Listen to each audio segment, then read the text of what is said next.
aurait gagné à conserver la Racour, l'État, parce que c'est une originalité dans une côte qui continue à se dépersonnaliser un peu sous la pression touristique. Garder la Racour, c'est comme garder Poligny. Ça devrait être un lieu particulier.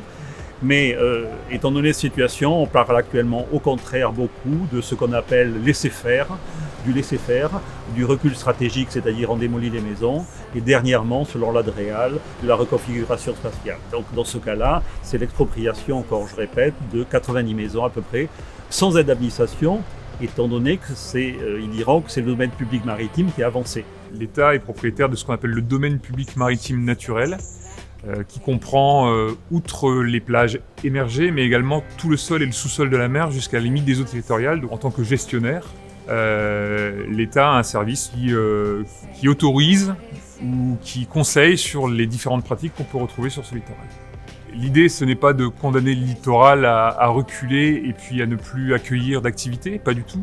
L'idée, c'est au contraire de pouvoir, en ayant une connaissance la plus grande possible, la plus précise possible, pouvoir adapter les comportements, adapter les situations. En une cinquantaine d'années, l'érosion a attaqué le littoral et le recul de la plage a été de 40 à 60 mètres, également de 2 mètres en épaisseur. Et tout ça, ça s'est développé après la construction des digues de Port-Argelès qui se trouvent au nord du Racour. On ne peut absolument pas accuser par exemple l'augmentation du niveau marin, on ne peut pas accuser la diminution des apports de sable par les rivières ou l'augmentation des tempêtes, étant donné qu'un peu plus au nord, toutes les plages argelésiennes, dans le même temps, se sont élargies de 25 à 65 mètres. C'est toutes les études scientifiques qui le démontrent. Entre 1895 et 1984, l'ensemble du golfe du Lion a gagné un volume de 4 millions de mètres cubes de sédiments. Par contre, entre 1984 et 2009, nos résultats montrent que le littoral du golfe du Lion a perdu 30 millions de mètres cubes.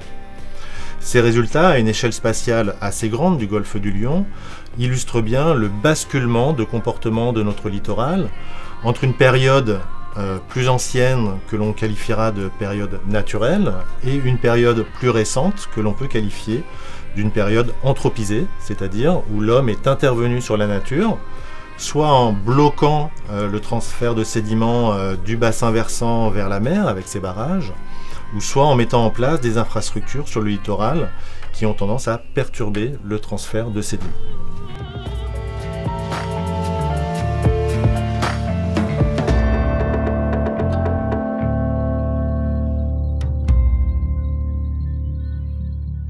Les Racouriens le savent, le maire d'Argelès et les Argelésiens sont extrêmement attachés à la plage du Racour et font tout, en tout cas moi je fais tout ce que je peux pour essayer de la préserver, de trouver des solutions pour la protéger. Je suis conscient que les Racouriens qui sont en première et deuxième ligne, voire troisième ligne par rapport aux traits de côte sont très inquiets parce que effectivement la philosophie qui se développe aujourd'hui par rapport au service de l'État, c'est ne rien faire ou laisser faire et envisager un déplacement de la population. Parce qu'on acte le fait qu'on ne pourra pas arrêter les effets de la nature. Il y a des choses qui ont été faites par les passés qui ne seraient pas possibles actuellement. Il y a des espaces qui ont été imperméabilisés ou aménagés de manière peu cohérente par rapport au risque, par exemple, de submersion. Donc actuellement, ce qui s'est fait beaucoup, un exemple concret, c'est la désimperméabilisation de certains espaces ou le changement de fonction. Ce qu'on essaye de promouvoir au maximum, notamment dans le littoral, c'est vraiment d'essayer de laisser le littoral le plus près de la mer tranquille.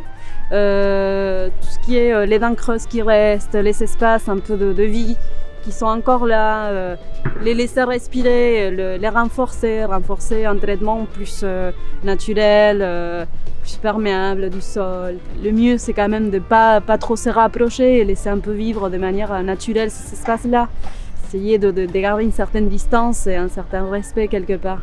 Un des enjeux prioritaires, si je ne m'abuse, c'est quand même bien de faire en sorte que le collectif se sentent concernés par rapport à la question de l'aménagement et des impacts qu'il peut y avoir sur le milieu marin. L'ADN en fait d'un parc naturel marin, c'est le dialogue avec les acteurs du territoire. Il y a plusieurs acteurs qui sont présents, les services de l'État bien sûr, mais qui sont minoritaires des représentants de toutes les communes littorales, tous les usagers de la mer, que ce soit les professionnels ou que ce soit des associations, du monde de la plongée, du monde de la voile, du monde de la pêche professionnelle, de la pêche récréative, également des universitaires, des scientifiques, des associations de défense environnement par exemple. Aujourd'hui, on avait une certaine forme de maturité pour qu'à partir de ce constat partagé, on puisse passer de nouvelles étapes pour essayer d'améliorer la situation. La politique de l'État, c'est également de s'adapter à ça, de pouvoir déterminer en fonction du court, du moyen et du long terme des situations qui pourront faire en sorte que tous les intérêts soient préservés au maximum, quitte à faire des choix qui seront sans doute différents de ce qui existe aujourd'hui sur le littoral.